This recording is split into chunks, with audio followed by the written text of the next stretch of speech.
Hello, and welcome back to another episode of Three Siblings Walk Into a Bar. My name is Sage, the middle sibling. I'm Storm, the youngest sibling. I'm Deshay, the oldest sibling. Woo woo. The three siblings. Hello. The last episode that's on Spotify, everyone, I'm very sorry for that. It's my fault. I didn't have headphones, and so everybody's all echoey. But we have it fixed now. I have headphones now, so we'll be good. It'll be all right. But now you can watch us on YouTube and look at our beautiful faces while we tell you about really horrific things. Because, why not? You'll believe anything when a pretty person tells you. Exactly. Yeah. That's true. Yeah. That's true. Jeez. So I was looking on our thing, and we got 3 new state listeners. What? We wow. got Nebraska, Iowa, Rhode Island, and Louisiana. I don't know if I said Louisiana last time when they first came, but Nebraska, Iowa, and Rhode Island are our new ones. That's awesome. Nice. Yay. Welcome. We're growing. We're growing. It's happening. We are. Don't listen to our echoey episodes. Exactly. No, listen. Go watch it because it's much. It is a really good episode. I'm literally having trouble cleaning my camera right now. Sorry, y'all. Don't have a seizure from the flashing. Stop it. It was bad. I had to clean it. Oh my goodness. Yes, so how's everyone's week? Did anyone do anything exciting? Nope, sure didn't. Nope. I shot a gun for the first time. I saw that. It was pretty That's fun. awesome. Yeah, it was fun. You didn't have any accidents like I did when I shot the gun for the first time? I didn't, and I was so scared. And so I was literally thinking in my head, like, don't put the gun, like, yes. Move and your I thumb was where it needs to be. I was like, don't do it. And then the guy was like, so you got to make sure that the gun rests right here. It has to be right here. Do not move your hand down. And I kept doing it, and he kept being like, your hand has to be right here. And I was like, and he was like, and I'm going to pay attention because somebody wasn't listening to me when I said to not put your hand like this, like they do in the movies. You need to have it down here. And I was like, okay. And I was like, that's all I was worried about. Like everything else, like the shooting it and everything I was fine with. I was terrified that I was going to like rip my hand apart. Yeah. It wasn't fun. So what happened was the first time I ever went shooting, I went with my mentors. And my thumb was in the wrong spot, and the slide came back and clipped my thumb. It's this one. You probably can't see that, but it like took a huge chunk out of my thumb. We had to go to the ER. I have my tetanus shot now, in case anybody was wondering. It's good for 10 years, so that's good. Yes, exactly. Mm-hmm. Yeah. So in case anybody needs to know, I don't have tetanus. Oh my gosh. Yes. Richard, so he had cut himself with a box cutter one time, and he had to go and get a tetanus shot when he was there. And we were at dinner with Richard's big boss a couple weeks ago, and Madeline was just like, my dad cut himself. And he looked at Richard, and then he looked over at me, and I was like, oh my gosh.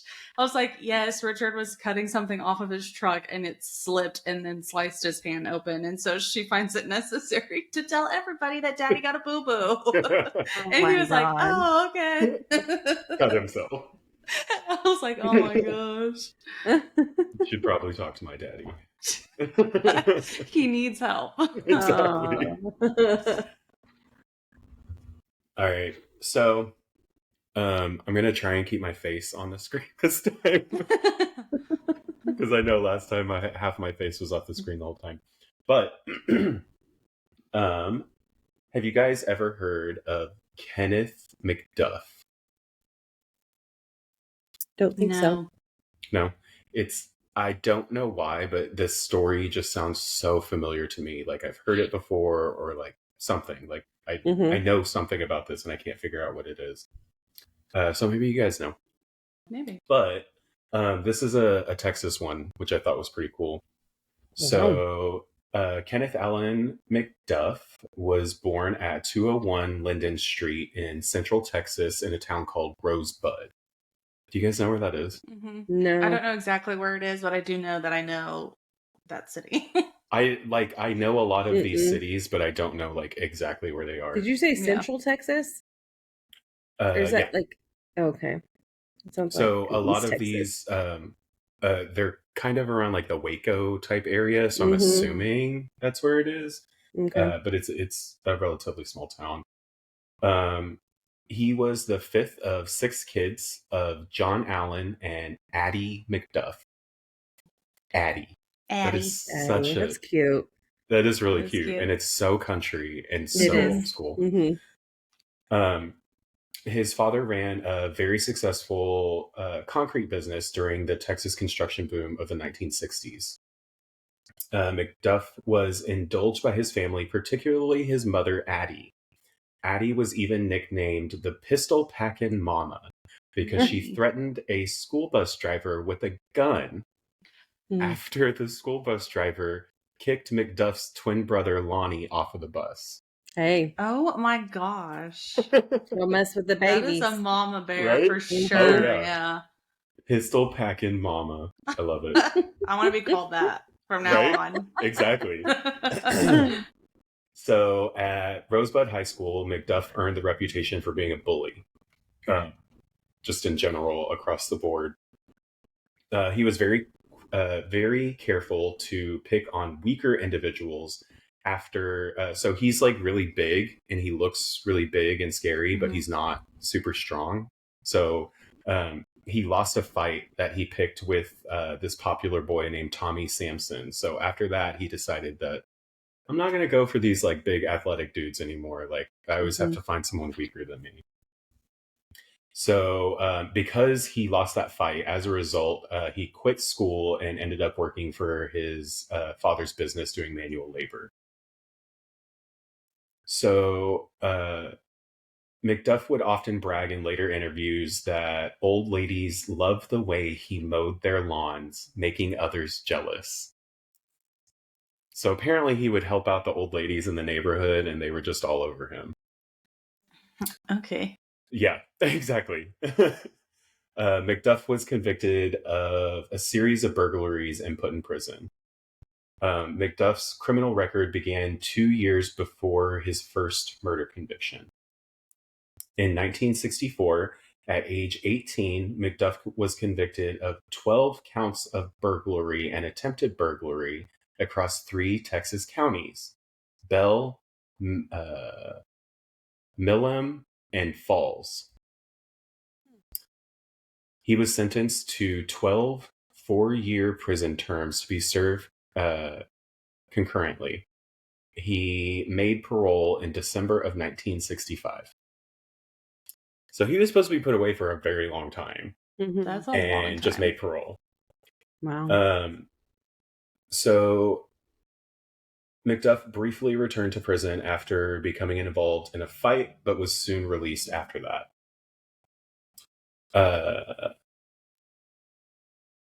While he was not convicted for any murders at this time, his accomplice in his 1966 triple murder, Roy Dale Green, said that McDuff bragged openly about his criminal record and claimed to have raped and killed 2 young women. No. So he was bragging about this the entire time, like even before he was arrested for it. On October 6th of 1966, McDuff had met Roy in the early morning through a mutual friend, and they spent the entire day pouring concrete for McDuff's father. They then drove around all night because McDuff said he was looking for a girl. I don't like So at this time, he had just met this dude. So he's just hanging out with a friend from work. So at 10 p.m., Robert Brand, age 17, his girlfriend, Edna Louise Sullivan, age 16, and Brand's 15-year-old cousin, Mark Dunman, were standing beside a parked car in a baseball field in Everman, Texas. So these teenagers are hanging out in a baseball field and they're driving by. And So while cruising around, Macduff noticed Sullivan, which was one of the girls standing by the car, and parked around 150 yards away from them. He threatened all three of them with his 38 caliber Colt revolver and ordered them to get in the trunk of their car. Oh no.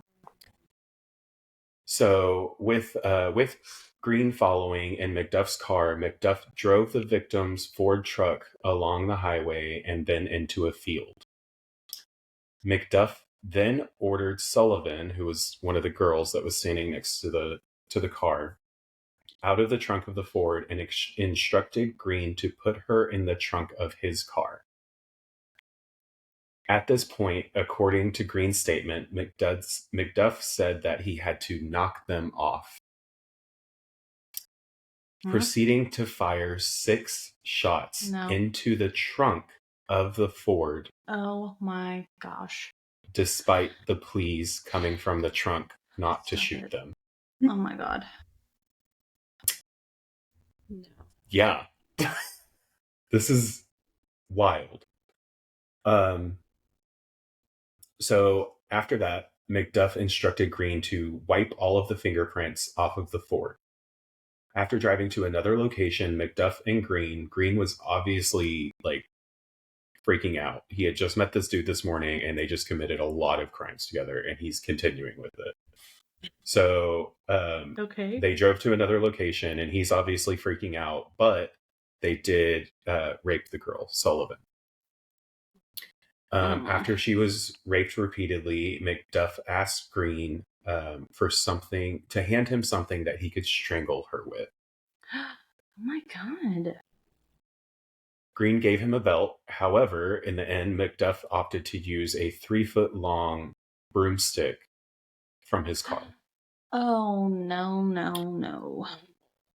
So if you Google this man, he's known as the Broomstick Killer. Because of this, specifically. He choked Sullivan, and then Green and Macduff dumped her body in some bushes. They purchased a Coca-Cola from Hillsborough gas station before driving to Green's house where they spent the night. The following day, Macduff buried the revolver beside Green's garage, and their mutual acquaintance, Richard Boyd, allowed Macduff to wash his car at his house. Could you imagine someone coming up with like blood and shit all over their car and they're like, hey, can I wash my car here? Like, yeah. No. You're just like, no, get the hell away from me. No. Absolutely not. I'm not doing that.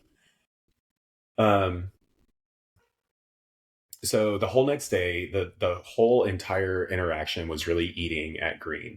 So Green confessed to Boyd's parents. Boyd is where they're washing his car. So he confessed to his parents, and then he told his mother. Green told his mother, and they ended up convincing him to turn himself in. So Green goes to turn himself in. Good. Macduff was arrested by Falls County Sheriff Albert Brandley Pamplin and Deputy U.S. Marshal Thomas Parnell McNamara. Macduff received a death sentence in the Texas electric chair. Green received 25-year sentence and was released in 1979. Wow, why can I not say this? Macduff's death sentence was commuted to a life sentence, and he hired a lawyer who collected various evidence that claimed to show that Green was the real killer. So they're trying to blame it on the other guy. Oh my God. Okay. Yeah. Someone from the some members of the parole board were impressed by the dossier. So like the stuff they were able to get together, they were kind of impressed by it, and they were like, okay, I see what you're doing here. During a one-on-one interview with a board member, Macduff offered him a bribe to secure the favorable decision on the parole application. He was then given 2 years sentence for trying to bribe an official. Good. Okay. Yeah. So the whole thing was just meaningless. Like the bribe Mhm. and everything was meaningless, as the board members thought that McDuff could still contribute to society and What? decided to grant him parole. Stop. What? How? Why? He killed all these Huh? teenagers But and he they can granted him contribute to parole. society. Mm-hmm. What is he going to Yes. contribute? Death. More murder. Death. Like what Murder. else? Yeah. Yeah. Oh my So God. he was released in 1989. And McDuff Mm-mm. was one of 20 former death row inmates and 127 murderers to be paroled. So that's a very small window. And how he got in there, nobody will ever know. So after being released, he got a job at a gas station making $4 an hour, while he was also taking classes at he was also taking classes at Texas State Technical College in Waco. Within 3 days of his release, he is widely believed to have begun killing again, but no one can really confirm it. Say right. for sure, yeah.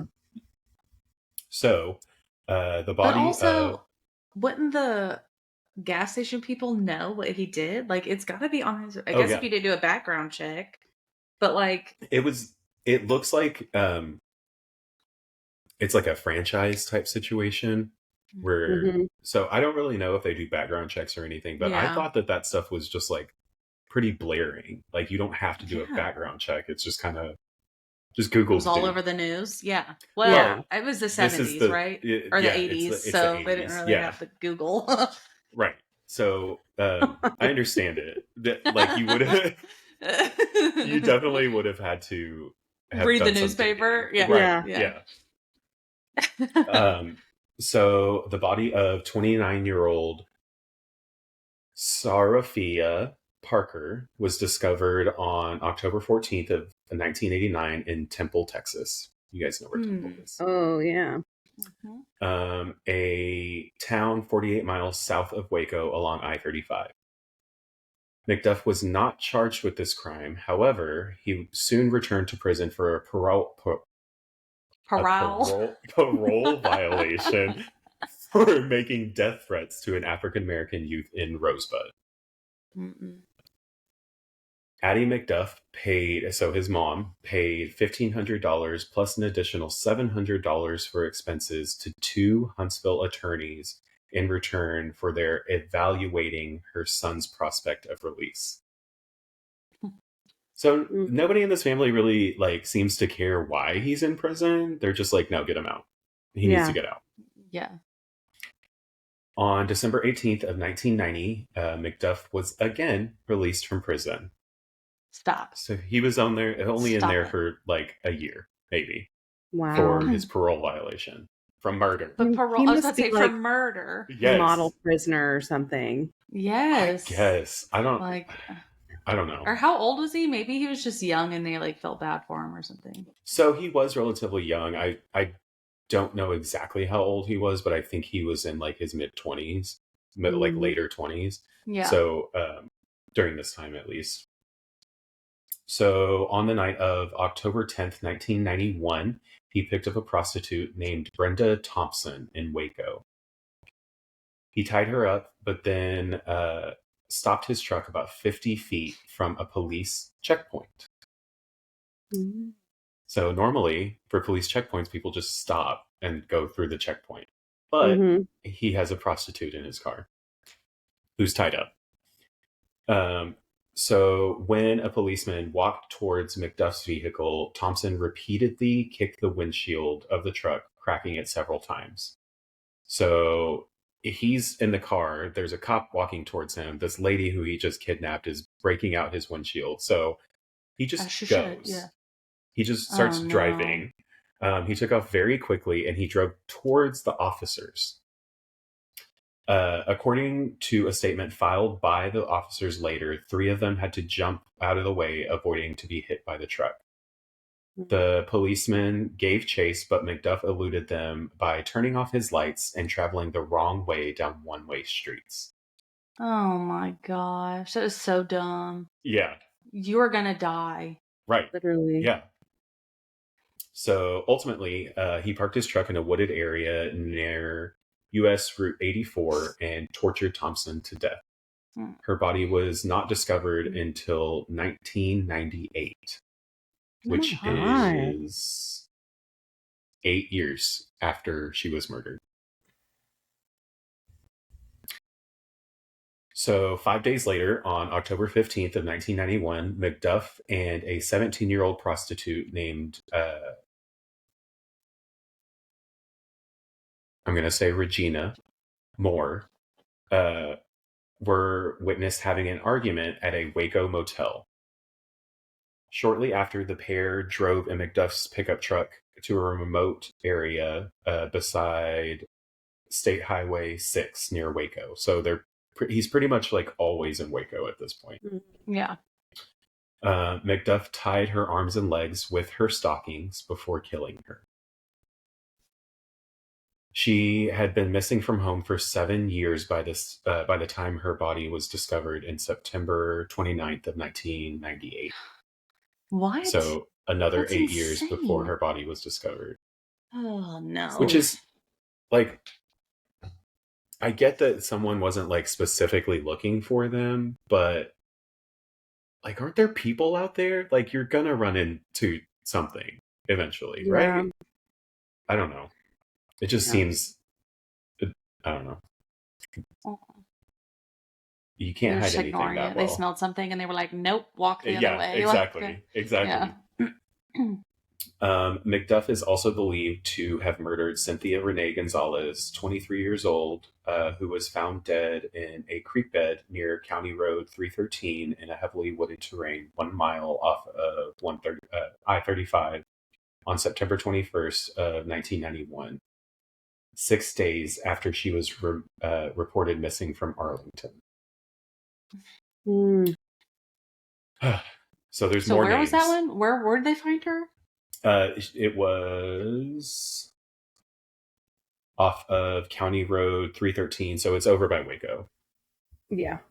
That's kind of far from Arlington to Waco. Yeah, he's using 35, basically, the Mm-hmm. entire way, which is just, it's a straight shot from here to anywhere. So McDuff did have an accomplice.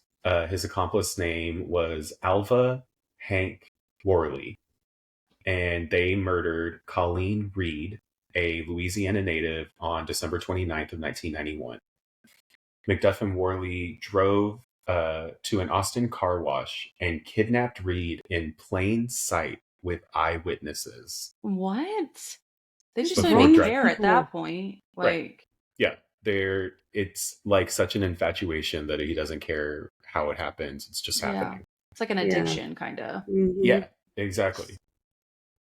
So Worley admitted in a April 1992 interview with the Bell County Sheriff's Department that he had raped Reed and tortured her with cigarettes, but he stated that he did not participate in her murder, which I think is bullshit.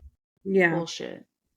If you're going to go that far and do like what you were involved in all of it. Period. You were well aware of how it was going to end, regardless of whether you're the one that actually killed her or not. Like, right? Yeah, you're complicit. So McDuff's next victim was Valencia Joshua, a prostitute who was last seen alive knocking on McDuff's door. He strangled Joshua on February 24th of 1992, and her body was discovered on March 15th at a golf course near her college. So that just shows that he doesn't care anymore. He's just doing it, and it doesn't matter anything anymore. And no one's like, we just let a murderer go, and now all of these murders are happening. Maybe we should look into this guy. Like, no one's putting 2 and 2 together. Obviously. So I was thinking that as well, but like, the sad fact about it is that these are sex workers, and they're youngish sex workers, so most likely no one's really looking for them. That's true. Yeah. Which it doesn't put pressure on the police, which exactly, yeah. Yeah. But there's this young girl in a college, like next to a college on a fucking golf course. Like, someone's gonna notice something. Mm-hmm. So next was Melissa Northrup, a 22-year-old store clerk at a Waco Quick Pack, which coincidentally was the same store that McDuff had worked at when he got out of prison. Okay. She was pregnant at the time that she had gone missing from the store. No. The kidnapper also took $250 from the cash register. McDuff was suspected because he had been in the same vicinity of the Quick Pack of the time of Northrup's disappearance. So at this point, they're not giving him any leniency. He was in the area, he did it. It happened. Yeah, good. So during the investigation before the body was found, a college friend of McDuff's told police officers that he had attempted to enlist him to help robbing a store. So McDuff had been calling people and was like, hey, I'm going to rob this store. I cannot. I need some help. You want to help me? You want to help me? Yeah. Like, no. I'm not good. even a little bit. I'm good on that. So Northrup died on March 1st of 1992. A fisherman found her body on April 26th. A major problem for investigators was that McDuff's post-released victims were spread across several Texas counties. Can we just post-release victims? You let this man out, and now he has a lot more victims. It's all their fault. All their fault. Like... Okay. So he contributed to society. He worked apparently for a week or whatever. He was a construction worker, and then when he got out, he worked at a gas station. Like, what? There are plenty of people that can do those jobs. We don't need him specifically to do them. Who was paid off is what I want to know. Yeah. Because these are like kind of small towns, and it already goes to show that his mother would do literally anything for her kids. So literally, yeah. Probably her. She was like, listen, Hank. Exactly. Do you want your kid to get an A in English? Right. Then you better get my baby out of jail. I know he killed a bunch of people, but come on. But I promise you, I will keep a tracker on him. Oh my God. Okay. So yeah, it was difficult for them to get a coordinated investigation going because the murders were across different counties. So it was hard to kind of like get people together to be able to get anything in. So the police had learned that McDuff was peddling drugs and had an illegal firearm. So if we know anything about this man, he is on parole. He went to jail for a parole violation, and both of those, if you're on parole, are federal offenses. Yeah. Period. So on March 6th of 1992, the local state attorney issued a warrant for his arrest because of them hearing that he was selling drugs and had a gun. On April 1992, Bell County investigators had brought in Worley for questioning on the basis that he was a known acquaintance of McDuff. Worley admitted to his involvement in the kidnapping of Reed. He was held in a Travis County jail while the police continued to search for McDuff. At this point, McDuff had moved to Kansas City, Missouri, where he was working for a trash collection company and living under the assumed name of Richard Fowler. On May 1st of 19... Fowler sounds so familiar to me. So familiar. Yeah. I don't know where I know it from. Yeah. On May 1st of 1992, a coworker of McDuff's named Gary Smythe was watching America's Most Wanted. Smythe. Thank goodness for that show. Exactly. Smitey noticed how similar McDuff, who was featured on the program, looked to his new coworker. So after discussing the matter with another coworker, Smitey called the Kansas City Police Department, which searched Fowler's name and found that he had been arrested and fingerprinted for soliciting prostitutes. So this man changes his name and moves to another state and continues to do what he's doing. No chill. Right. So, obviously, a comparison of the fingerprints taken from Fowler matched McDuff's. They were the same person. On May 4th of 1992, a surveillance team of 6 officers arrested McDuff as he drove to a landfill south of Kansas City. The arresting officers included 4 officers whose father had arrested McDuff in 1966. Full circle. Yeah. McDuff was indicted. Wow. Indicted on 1 count of capital murder for Northrup's murder in the McLean County on June 26th of 1992, when he was found guilty for that murder.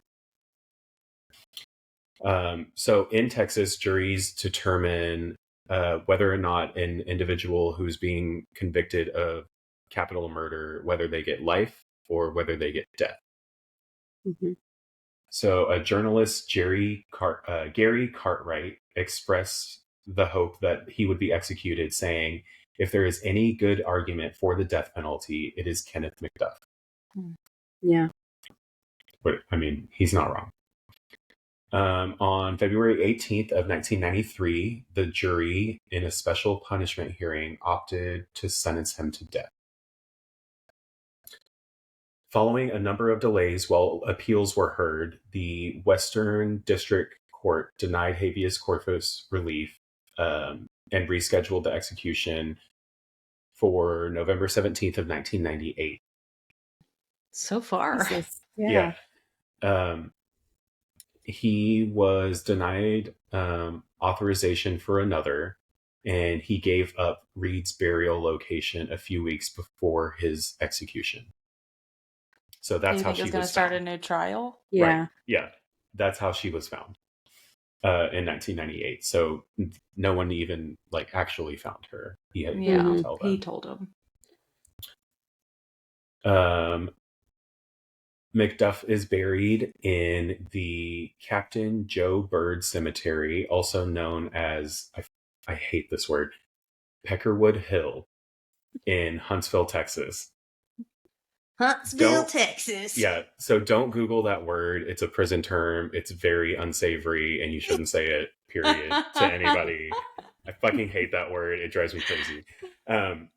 So prisoners that are buried here, basically it means that their family didn't come claim them, which is so wild to me. That's surprising. Because of the amount of shit that his family went through while he was in jail. Nobody claimed his body. So his headstone contains the date of his execution, which is 11/17/98, and an X, meaning that he was executed in the state of Texas, and his death row inmate number.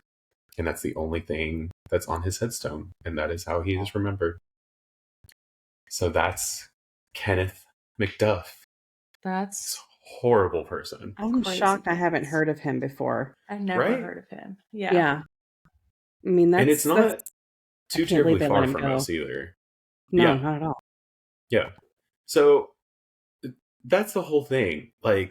Do they know they had to have known the details of this murder. And they were just like, yeah, oh no, he's fine. He can still contribute. Well, I'm like, what is I have no idea. What is the, when you're looking at paroling somebody, what is the, protocol for that? Is there a checklist? I'm sure there is. I'm sure they look at the crime that you did, your history, with the system, and your history, while you were there. I'm sure that it's But it seems to be like a board. There's a lot of people that are looking at Yeah. it. But enough people had to still- say yes To let after him go. he killed 3 teenagers. Mm-hmm. Unless they were just like, I don't know, maybe like Green was talking about like maybe they were drunk or maybe they were high or something like that. And like it kind of, this is a It was one like time. wishy-washy or Yeah. Mm-hmm. But he was also convicted of first-degree murder. So. Which is crazy. It's crazy. I don't. Yeah. Yeah. Why? I don't know. There's 20. so many unanswered questions. Yeah, there's 20 people on death row that have gotten off of death row, apparently. And he's one of them. He must have pretty good And then he lawyers. got right back on it. Exactly. He's got to have Like, connections or something. Yeah. Like, For sure. because his dad was owned a construction company for the town. mm-hmm. And Small his mother- town. So I'm sure Yeah. they all know everybody everybody, knows yeah. everybody. Yeah. Yeah. Exactly. Yeah. I don't know. So they were like, not little Johnny. Mm-hmm. Yeah. I used to play, my kid played baseball with his kids. Yeah. Storm, Exactly. you realize that we are from Arkansas and you're like That's the only reason I can do that accent so well. I'm not making fun of Exactly. them for being Yeah. Southern. I enjoy It's being true. Southern. It's the dumbness of it all that Yeah, I'm exactly. making fun of. Yeah. It's so Listen, I'm wild. allowed to make fun of them. Exactly. We are them. So yeah. We are them. Yeah, definitely. I'm sure some people listen to us and they're like, what the fuck is that accent? We're like, Yeah. we don't know. I We don't really know. Yeah. Mm-hmm. Just a mix of everything. We're kind of like runts. Yeah. Exactly. For sure. Yeah. For sure. And just FYI, because I felt like I was being very rude, we record fairly late. And by fairly late, I mean it's 9:20 right now. But I'm 107. So that's late for me. Yes. So I'm not yawning because I'm bored. I'm yawning Says because the youngest sibling. I'm way too old to be awake this late. Yeah. I mean, I was like, stop. I kept being like, Well, I kept looking at Storm and Yeah. I'm like, I'm yawning, and I felt like I was making her yawn, and we were just like going back and forth. I was like, stop it. Stop it. I was like, I swear I'm really interested in the story. It's not well, anything. we're just luckily, being- I have to read off of the screen, so I didn't really see it. Okay, Okay. good. There you go. Because you were There like you go. this, Yes. reading off like this. So, You know what I the kept- rest of this story. I just kept thinking when I'm looking at you, Sage, that your shirt is giving Pugsley vibes. Yes. Yes. That's all I So, can think about. I made an order on Temu. I'm not going to go off on a tangent because it's amazing and I'm obsessed with it already. But I ordered some like winter clothes and I bought this and I wore it to the studio and I was just like feeling it. And I was like, this is like if Bobby Hill grew up and was like way too into the Addams Family. Like that's what That's this the is. vibe I'm Yeah, getting. exactly. I Yes, love uh-huh. it. I love it. That's love why I both of bought those this shirt people. because I was like, I need a Pugsley shirt. I don't have one. Yeah. I don't know. It's I love awesome. it. I just wear this every It day. is. If I Mhm. could. It's fine. Like a cartoon, they don't change clothes. So I don't know, like y'all have to tell me if this is weird or not, but at one point in my life I wanted to like be a cartoon character basically. Mhm. So Yeah. like I wanted to wear the same thing every day. Like I bought like 15 of the same shirt and like 10 of the same pair of jeans, and like that's what I wore for like months at a time. And people were Mhm. like, are you ever like, what's going on? And I'm like, what are you talking about? You're like, I'm just dirty. This is my I just life. wake up looking like this. Exactly. Yeah. Yeah. I'm just so beautiful. You can't I stand it. forget what cartoon it was. I think it was like Totally Spies is what it was called or something. Mhm. And somebody had posted something about it being like, I think it's very refreshing that they actually have them change clothes and they look different every day. Yeah. And I was Yeah. like, oh, I guess I didn't even realize. Like, I never even thought about that. Wow. Yeah. Yeah. It's it's just a cartoon thing, and a lot of cartoons like make fun of it too, which is hilarious to me. Yeah. Mhm. Like we're wearing the exact same thing, but there's also cartoon characters that are like let's see, I was gonna say Daphne, but she wears the same thing. They have like a theme. So like hers Yeah. is like purple and green. So as long as she has the Yeah. boots on and she has some kind of purple and green with like the orange hair, then you know Mhm. it's Daphne. It's Right. that Yeah. canon kind of thing. Yeah. Yeah, I wanted to be a cartoon character. And that was right around when I changed my name too, which is psychological. Do I need to go see a therapist? Maybe. Probably.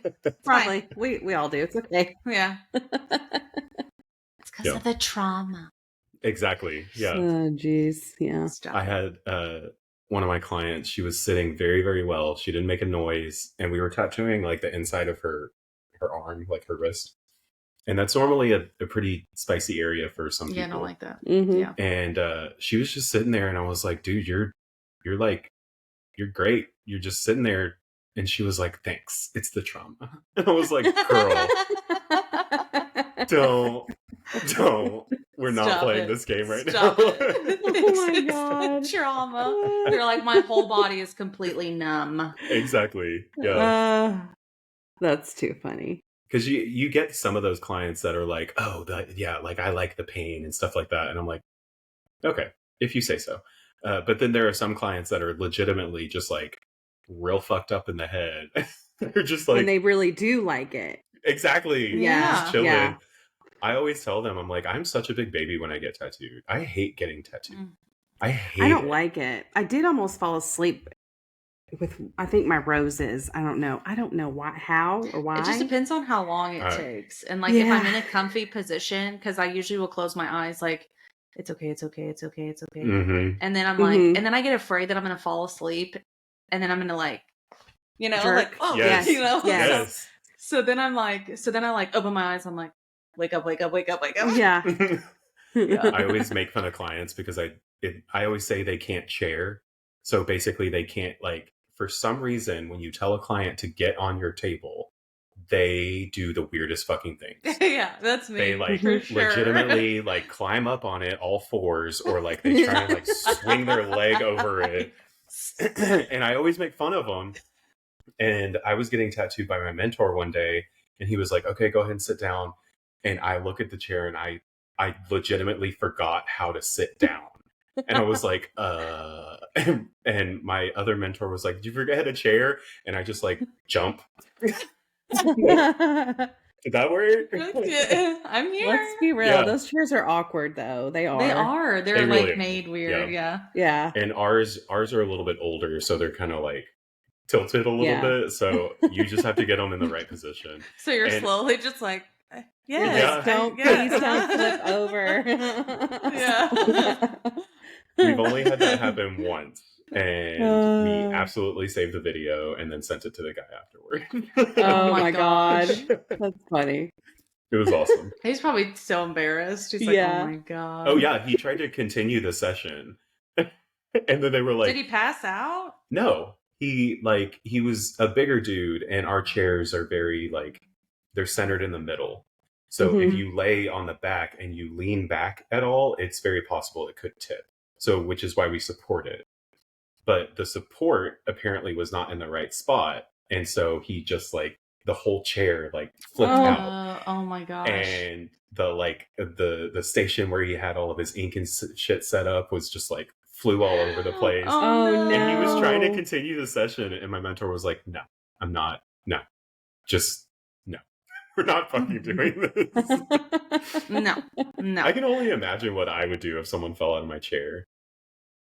I would probably cry. I'd be like, are you okay? Are you okay? Please don't sue me. Like, I would think some stupid shit, or you're like, yeah. I think I it mean, probably I have- it probably depends on how they fell out. Like, were they fucking Right. around, or you know, just, Yeah.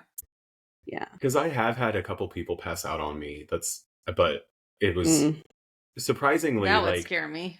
right. Yeah. Like normally, if I think about it, I'm like, oh, that's like terrifying. But in that moment, I just like I knew what to do. You throw Yeah. water on their face, and you're like, wake up. It's just- Start slapping them. There was Just one. instinct. Yeah. I'm sure I told this story before, but this kid came in with his girlfriend, and his girlfriend got tattooed, and he was getting a matching tattoo with her. And it's right here below like his Ugh. elbow. Mhm. And it was a 6-letter word. And so I start tattooing him, and he's like, he starts to get quiet, which is always a bad sign. And then I can feel his skin getting a little cold. Mhm. And so I'm like, okay, he's gonna pass out if I don't stop. So I stopped, and I stood up. I was like, I'm gonna get you some chocolate. And I stood up to turn around to grab chocolate, and Rainey from across the shop goes, "Catch him!" He was falling out of the chair. He had passed out, and he was falling out of the chair. Oh my Oh, god. So I had to poor like, baby. I had gloves on, and I turned around and had to like put my hand on his chest to like stop him. Luckily, he was a very tiny dude, so I was just able to Yeah. just like hold him. Yeah. And his girlfriend is freaking the fuck out because he just passed out. And I'm like, girl, you need to back up. Let him wake You up. need to calm down. It'll Yeah. be fine. Yeah. Like, Yeah. and I was trying to stay as calm as possible. And everybody else in the studio, like, this happens all the time. So we know what Yeah. to do. So everyone else is calm, but she's freaking the fuck out. And then she realizes everyone's calm, so it's okay. And he Mhm. starts like twitching a little bit. And she goes, "Oh my God." And I was like, honey, have you never seen anybody pass out before? Like, what? It's Touche okay. has. Yeah. Exactly. Yes. Yeah. Yes. Yes, I have. Listen, and I'll tell you, and I don't know if this should be something that I should go see a doctor about. I've passed out more times than I'd like to admit, Mm. but it's never for like a long period of time. Like I'll immediately, like I pass out and almost immediately wake right back up. Like I've Yeah. never like passed You out. should and, like, absolutely see a doctor passed out. about that. Yeah, you should. I'm going to get blood work done on Wednesday. We'll see what I it mean, I'm says. sure it's fine. Maybe it's just a pain thing. I'm sure. Well, you know? I know this might be silly to associate these two things together, but I think it is a pain thing because that specific day I was sitting for too long. Mhm. And if I sit for too long, my tailbone starts hurting, and my tailbone hurts so bad. And I knew, I was like, I have got to get up and walk around, or my tail, like I'm not going to be able to get up. And so I got up, and then it was like this sharp pain that went up my tailbone, like into my back. And it was just too much that my body was like, okay, we're going to take a nap. Yeah. Yeah. But yeah. And then anyway, but it just, whatever. You also have nerve pain. Anyway, I right? just associate it because I also had a pinched nerve. And so I just Right. associate like my back and my like leg, Yeah. Mhm. like Mhm. not, I don't know. I don't know. Yeah, I got in trouble the other day because I was talking to Rainey about going to see a GI doctor because I've been having stomach issues. And then we were talking about like stoner munchy food. And I was like, oh yeah, like if I go to Sonic, I can get the large blast and eat that in like one sitting. And Jeremiah looks at me and he's like, Sage, weren't you just talking about having stomach issues and having to go to the doctor? And I was like, this is different. Okay, I was smoking, so it doesn't count. It doesn't count. And it's cold, and cold should make everything better. Yes. I have a severe obsession with ice cream and cookies for some reason. Oh I don't... my gosh, ice Mhm. cream. Let me tell you. Speaking of, I've been telling everybody about it. Bluebell has a peppermint bark. So Oh my god. good. It's literally got like chunks of peppermint bark, and you know those like big chunks of chocolate. It's not like a Mhm. chip. It's like a big chunk of chocolate. Oh yeah, yeah. It's got that in there too. It's so good. I don't keep it in the house. Oh, I know. I told Richard, I was like, do not buy this again. He was like, why? And I was like, because I'm going to eat it. All of Yeah. it. It's so good. Yeah. Yeah. They have one that they came out with a couple years ago. It was like Christmas cookie, and it had just like We a have bunch that of in the different. fridge too. I don't Oh like my it very God. much, so I won't I eat it. love But it. the I kids love love it. Yeah. It's so good.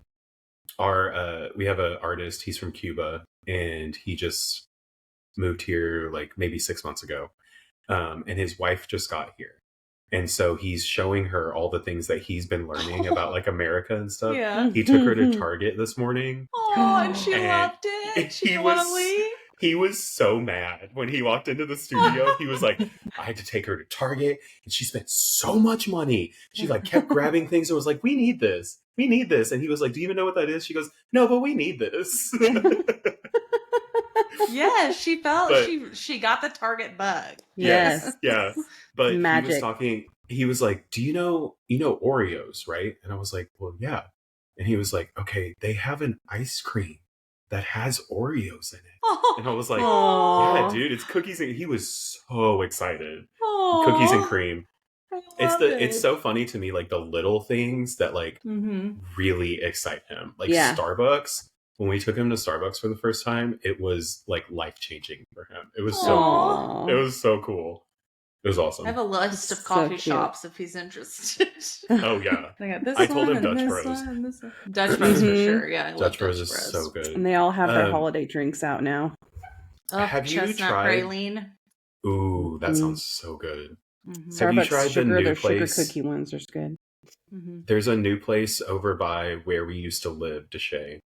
It's like mud something, right? I can't even remember what it's called. You mean the little? It's like a little stand, like in the. Is that what you're talking about? In right by where like the Dollar Tree is? Yeah. Scooters. Yeah. Scooters. Yeah. I haven't tried it. Yeah. Still haven't tried it. That's like a French fry. Did I just say French fry? Yep. That's a French fry. It's a French fry. A real good one. It's like a franchise. They're everywhere. Yeah. I still haven't tried it. Yeah. But it looks really good. Stop it, y'all. I'm telling you, I'm tired. I went to. There's a new place off of Preston. It's 450 coffee. It's numbers. Oh yeah. You know what I'm I've talking heard about? that place is amazing. I've never. It is really good. So I went through and I was like, this is going to be like the regular like coffee shop kids, and they were awesome. They were so nice to me. I've heard that too. Yeah. They were so cool, and then they found out I was a tattoo artist because I told them, and cool. Yeah, they asked for a card, and I have this like digital card that I just tap on your phone. I did it for one girl, and she looks at me with these like wide eyes and turns around, and she like runs back into the kitchen. She's like, guys, come out here. She gets everybody in the kitchen to come out and get my card because they've never seen someone tap a card like that before. Also, I don't know if you guys do this ever, but I will sometimes like have Richard's phone, like holding both of our phones together. And if you're like, I wish I had his phone, but like if you have your phone like this, it'll like connect your phones together. Like it'll like pop up right here and it'll be like, Richard connected. I'm like, what? I don't know what it does, but I'm like, what? Yeah. So I'm wondering if you could do the same thing if it was like somebody you didn't know and you just like went like that and then you save their contact into your phone. I wonder if you could do that. So mine is like it's a RFB, like the black car, something like that. Yeah. And you tap it on someone's phone and then it pops up with my link tree. So cool. It is really cool. Rainey has a bracelet that has it on there, and I'm like, I want one of those. Just tattoo it to you. It's fine. Exactly. Yeah. Is it like a QR code? No, it's like an air tag. Oh, so just like. Yeah. So you literally just set it on the phone, and I always ask people, I'm like, do you have an iPhone? And they're like, yeah. And I'm like, okay, go ahead and open it up, and they always go to their camera. And I'm like, no, you don't, like, just open, we don't unlock need that, the phone. Just unlock it. Yeah. It's crazy. Oh, that thing came in really handy on Friday the 13th. Really fun things that I didn't know existed. When I went to the gun class and I put the little headphone things on, and you can turn them on so that way you can hear, like I could literally hear the wind blowing and then the guy talking. But it has to do with something with like how fast the noise happens. Like if it happens really fast, then it blocks it out. So like he would like clap really loud or like really fast, and he's like, "See, you can't hear that well." And he's like, "But since I'm not talking fast, so you can't hear me." And I'm like, "That is so cool." It was like the coolest thing ever. I never knew that. Cool. Oh my god, yeah. Did you see the commercials for the new Series 9 Apple Watch? No. You can literally go like this. Yeah. And it like will snooze your alarm. It will answer your phone or turn up the volume, whatever. Yeah. Yeah. It's so wild. So apparently there's an update for the new AirPods as well, and it's like it has noise canceling, but if you start talking or if someone starts talking to you, they stop. Like they pause. So so then they're not noise canceling? Like they'll stop. I mean, there's still noise That's canceling. cool. So like if I have one of my AirPods in while I'm tattooing, then I can, like, if someone starts talking to me, then I don't have to like pause it and like take my gloves off and stuff. I just it stops so I can listen to them. It's fucking crazy. That's cool. I love that. Technology. I do that. I try to listen to people because I listen to my podcast when I'm working. I always say my podcast, and I don't mean this one particularly. I just mean like podcasts that I listen to. And every time someone walks in, I have to like take my headphone out, and I'm like, yes. Yeah. So it'd be nice not to have to do that. Yeah, it is really nice. I don't ever listen to music or anything while I'm tattooing anyways because I talk too much. I talk a lot. Me too. And I can tell when I start getting tired because last time we went to go get tattooed and I would like didn't shut up because I don't ever shut up. And then I yawned and then I didn't talk for the whole rest of the time because I was just tired. And I was like, tired, okay. Yeah. I always like have to check on my clients when they stop talking just to make sure like, is everything okay? Like, I'm fine. I'm just really tired. Yeah. It's so funny when people try and distract themselves with their phones and you can tell when it's obviously not working. Yeah. Just like they keep looking at you and I'm like, it's still happening. It's still happening. You're still getting Is it over yet? Exactly. How much longer? I'm one of those people that like I don't like to move at all because I'm like, one, I feel like I'm being annoying, like moving or like twitching, and two, I like don't want to mess up the tattoo. So I'm like even afraid to like pick up my phone because I'm like, oh, same. Yeah.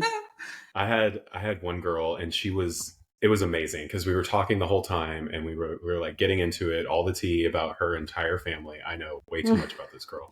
But she would stick her other arm in her pocket to grab her phone like every 5 seconds.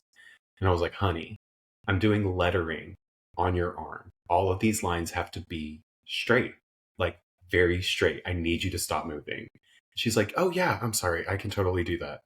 5 seconds later, she does it again. And I'm like, girl. Just put it in your lap. Put it in your lap. Exactly. Or I'm like, do you have an Apple Watch? Yes. And then she's like FaceTiming people. And I'm like, bro. That would annoy the poop out of me. Just a little PSA. Don't talk on the phone or FaceTime people while you're getting tattooed. That's or just when you're rude. checking out or just anything. Exactly. Like, yeah. When you have to interact with another human, put your fucking phone down. It's really not that hard. Especially when they're putting permanent ink on your body. Right. Yeah. Like I get just wanting to like scroll through your phone, kind of distract yourself. That's completely fine. But if you're having full ass conversations about what y'all did last night, like, girl, I don't need to know about Stephanie getting naked at the club. Like, it's fine. Y'all do your thing. No, it's okay. Do your thing, but I don't need just to know. Just don't tell me about it later. Exactly. Yeah. I don't you know. should just start making TikToks. And that you're like, so today I learned that Johnny did this thing and it was really crazy. And then the next TikTok will be like, and then today I learned that Samantha. Speaking of that, I saw this TikTok and this girl, her life is a movie. It's fucking crazy. It's like her parents divorced because her dad cheated on her. And then he got remarried, but he told the new wife that she had kidnapped the kids. And it's like this long, long story. And she was like, you know what? Fuck it. I'm going to spill the tea. And she just goes. And she tells her entire family story in 2 TikToks. And I was like, girl, you can't do that. Oh my God. No. I think I've seen that. It's like a blonde girl, and she's sitting in a car. She's like my sister, or like she was like, because then my dad cheated on her or something, and so then the lady realized what was going on. Yeah. It was. Oh my God, it's so weird, so wild. I would love to make TikToks, but at the same time, like, TikTok is scary. Yeah, I see it on the TikTok shop. Oh my God, I just bought something from there today. Jesus. Pritchard's been like, I really want you to buy the the detangler brush or whatever, and I'm like, I have seen Richard, that so much, and I'm like, if you want to get it, then just get it. And I think he just thinks like I need to get it because I'm the one with hair and like, I don't know, it's just. He's like, okay, he's like sit down. So invested. Yes, he's like, no, he was like, no, you should get it, and he was like, you and Maddie can use it, and I'm like, well, we have the wet brushes, which are pretty much the same thing. Like, I don't think I need to spend this money on that brush. And he was like, no, like, really, it's different. You should get it. I'm like, okay. He just wants to see it live and in person. Just wants to see it. Yeah. I keep getting the ad for those mini projectors, and I like romanticize that for so long for some reason. Like, that is the cutest fucking thing to me. A date with a projector, like a picnic. Come on, dude. But I know I'm gonna get it because it's like $30 and it's gonna like be like laggy or like you can't see shit. Or you have to put it like very close to the wall. Yeah, like, it's looking like this big. Yeah. But or the screen's like this big. Yeah. Like I could just watch it on my phone. Yeah. Jesus. Okay. Well, that was a completely random offshoot. We did it at the end instead of the beginning this time. You're welcome. Yeah, you're welcome. So, Storm, where can they find us if they want to hear more of us? We are on Facebook, Three Siblings Walk Into a Bar, and Instagram at 3SWIB Podcast. Please go on there, like, comment, do all the things. We really like when you guys interact with us.